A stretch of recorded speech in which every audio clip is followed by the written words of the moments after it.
ईश्वर अपने बच्चों को दुःख क्यों देते हैं? किसी ने पूछा है कि इस पर आपके क्या विचार हैं? तो भई यहाँ 2 असम्पशन्स हैं आपकी। एक तो ये कि ईश्वर बाहर है अपनी क्रिएशन से।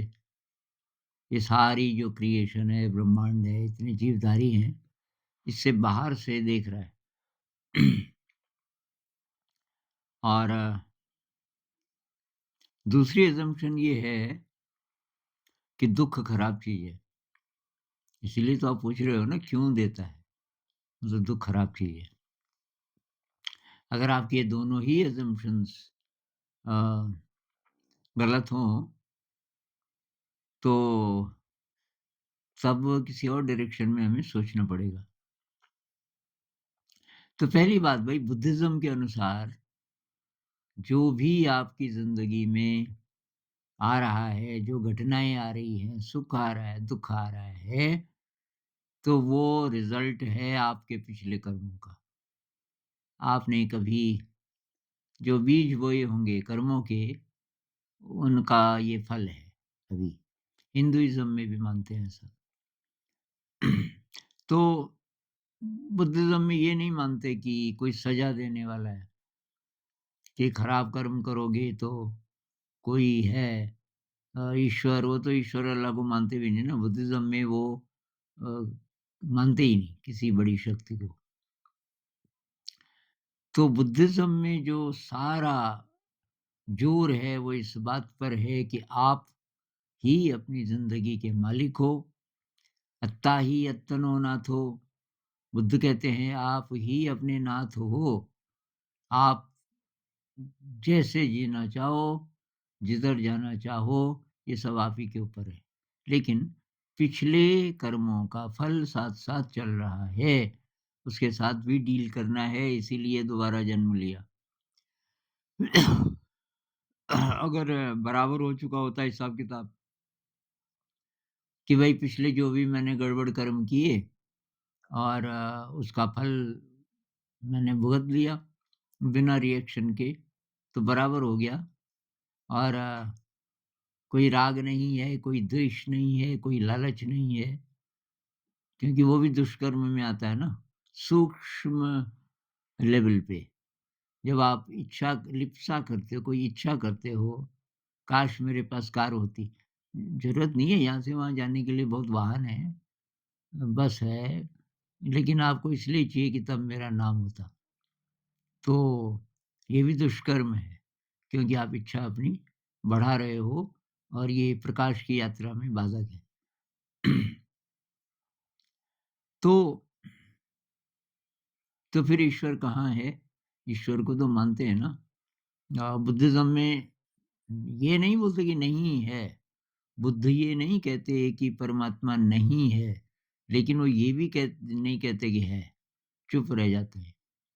और वो ऐसा इसलिए करते हैं कि भई प्रैक्टिकल करो, आप पता करो, कुछ है क्या? ध्यान करो।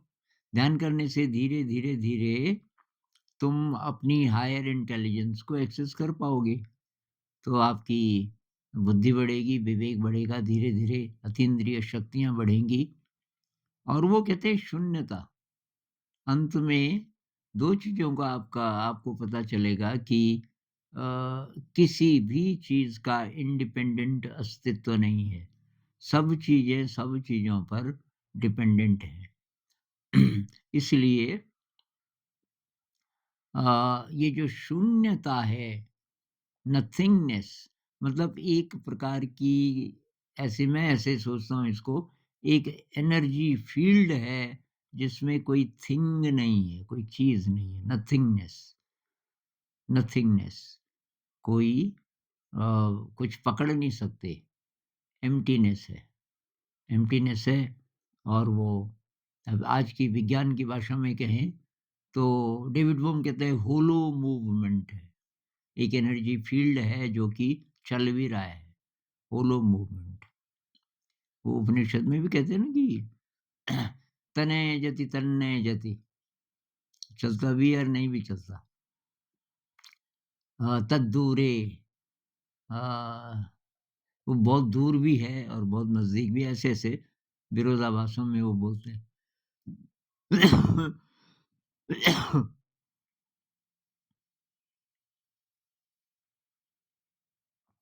तो एक विराट सुपर इंटेलिजेंस का फ़ील्ड है, उस फ़ील्ड के एक्सप्रेशन हम सब हैं। इसको कुछ लोग ऐसे भी बोलते हैं कि ये जैसे समुद्र समुद्र एनालॉजी है, क्योंकि समुद्र की तो सीमा है ना। तो मान लीजिए एनर्जी फ़ील्ड जिसको मैं बोल रहा हूँ उसको समुद्र की तरह देखें और उसमें कोई लहर नहीं है, शांत है।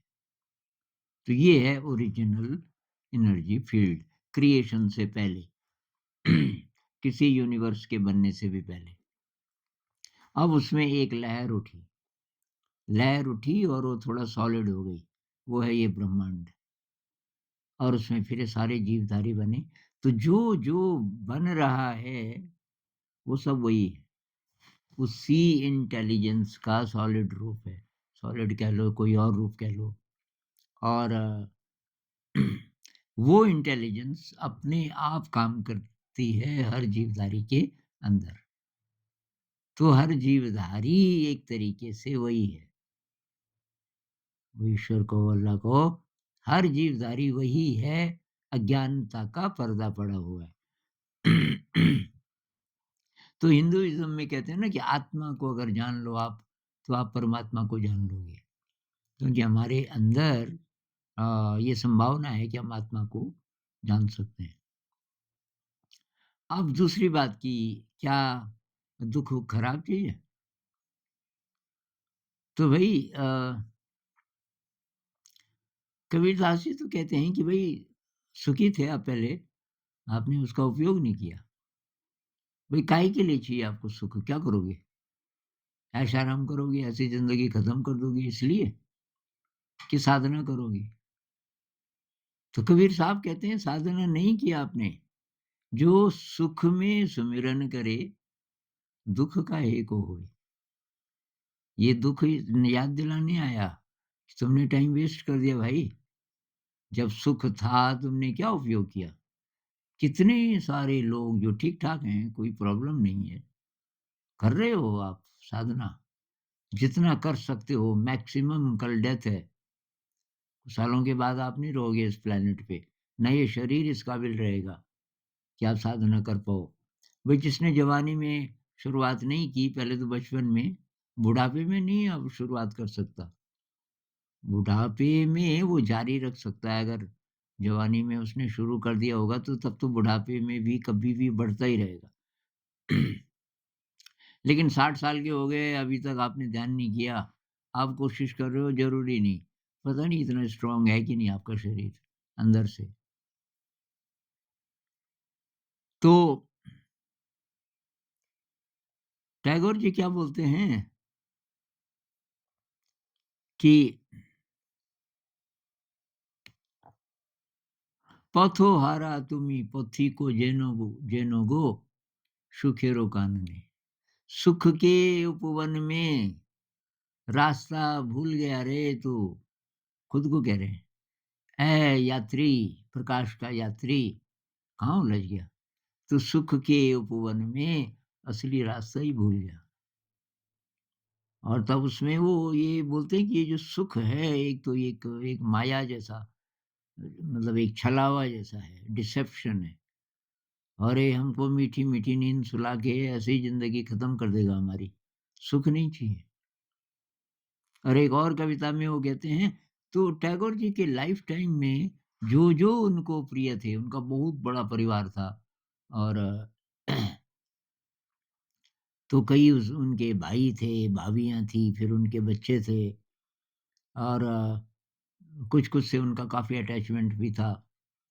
सब मरते गए। उनके मतलब अभी वो टैगोर जी की उम्र बहुत ज़्यादा नहीं भी हुई थी, 40-50 साल के हुए होंगे और कई मर गए उनमें से।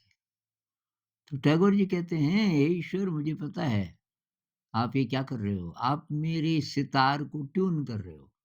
मैं एक म्यूज़िकल इंस्ट्रूमेंट हूँ आपके हाथ में, आप इसकी ट्यूनिंग कर रहे हो ताकि अच्छा संगीत निकले। अच्छा संगीत आपको पता होगा, जिन लोगों को थोड़ा-सा स्ट्रिंग इंस्ट्रूमेंट का पता है, गिटार, सितार, वायलिन, अब बहुत टाइम से पड़ा हुआ है, तो आप सीधे ही बजाओगे तो उसमें अच्छे सुर नहीं निकलेंगे। तो सबसे पहले आप क्या करते हो, उसकी ट्यूनिंग करते हो, कसते हो, उसके तारों को देखते हो कितना कसना है कि सही सुर में आ जाए। तो कि ये जो आप कर रहे हो ना, ये जो ले जा रहे हो, जो-जो मुझे प्रिय हैं, सब ले जा रहे हो। तो इसलिए कर रहे हो कि मेरे सितार को आप ट्यून कर रहे हो।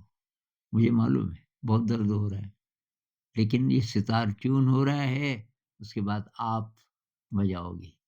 इस सितार पर आपका दिव्य संगीत बजेगा, तो वही तो चाहिए, तो कोई बात नहीं है। ये एक अप्रोच है। तो हम बात कर रहे थे अभी 2-3 दिन पहले समर्पण की। समर्पण का अगर भाव आ जाए कि तेरे फूलों से भी प्यार, तेरे काँटों से भी प्यार, हे ईश्वर, जो तू मेरी ज़िंदगी में मुझे दे, जैसी परिस्थिति दे, मुझे मान्य है, क्योंकि कुछ मतलब होगा उसका। अगर आप दुःख दे रहे हो, तो उसका मतलब होगा, और अगर ये दुःख मेरे ही कर्मों का फल है, तो अ, तब तो इसको आना ही था, और अब मुझे इसे बहुत बिना रिएक्ट करे इस दुःख के साथ रहना है जब तक ये रहना चाहता है। मुझे तो भई इसी अप्रोच ने बचाया। अब मेरे को करीब 1 साल होने वाला है, जब मैं बीमार पड़ा था, अभी काफ़ी ठीक हो गया, खाँसी थोड़ी बची है। तो अभी एक तो मैं वीडियो भी बना ही रहा था, कुछ पहले से भी था, ये अप्रोच कि रिएक्ट नहीं करना। एक तो मुझे जो हो रहा है, ये मेरा ही कमाया हुआ है। मैंने ही कभी अकुशल कर्म किए होंगे, बुद्धिज़्म में दुष्कर्म नहीं बोलते, अकुशल कर्म, उसका ही फल मिल रहा है। अब अगर मैं रिएक्ट करूँगा कि क्यों आया ये बुखार क्यों है, इतने महीने हो गए और इतना कष्ट, और मैं तो उठ ही नहीं पा रहा हूँ, चारपाई से नीचे नहीं, नीचे फर्श पे नहीं जा पा रहा हूँ, ऐसी हालत मेरी क्यों हुई? मैं तो अच्छा आदमी हूँ, मैंने तो अच्छे कर्म किए, सब लोग ऐसे बोलते हैं ना। तो मैं पहले से सतर्क था। मैंने कहा वेलकम, ये जो भी हो रहा है आई विल एक्सेप्ट, और दूर-दूर तक डरने का नाम नहीं था। बाकी लोग ज़रा घबरा गए कि अब क्या होगा? अब होम्योपैथिक इलाज चल रहा है, तो वो सफ़ेद-सफ़ेद गोलियाँ होती हैं, बारीक-बारीक, बहुत लोगों का विश्वास ही नहीं होता कि ये छोटी-छोटी गोलियाँ खा के क्या होगा? मुझे विश्वास था 100%। वो डॉक्टर से बात हो गई थी, और ये अपर्णा देशमुख, उन पे मैंने एक वीडियो बनाया, होम्योपैथ हैं, पूना की, कमाल की इंसान है, और मुझे तो लगता है उनके अंदर कुछ और भी शक्तियाँ हैं। तो ख़ैर, मुझे विश्वास था, और जिस लड़की ने वो डॉक्टर से परिचय कराया, कोई आई थी मुझे देखने, ये यूट्यूब से ही दोस्ती बनी। तो उसने बोला मेरी माँ को भी हुआ था ये, और मेरी माँ ने 1 साल से ज़्यादा ट्रीटमेंट किया तब ठीक हुई। तो मैंने कहा मैं तैयार हूँ, 1 साल लगे, 1.5 साल लगे, और धीरे-धीरे फिर मैंने ठीक होना शुरू किया, और ये टाइम मतलब ग्लोरियस टाइम मेरे लिए, इस अप्रोच के कारण। और सारे लोग भी फिर धीरे-धीरे आश्वस्त हो गए कि भई यही नहीं घबरा रहा है, जिसको है ये दुःख, कष्ट, ये तो खुश है।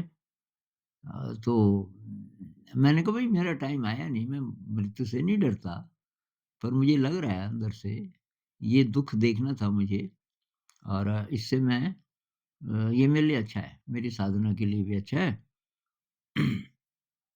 और उसका बहुत फ़ायदा हुआ फिर इस अप्रोच से। सब लोग भी पॉज़िटिव हो गए, और इस पे मैंने एक अलग वीडियो बनाया था कुछ दिन पहले।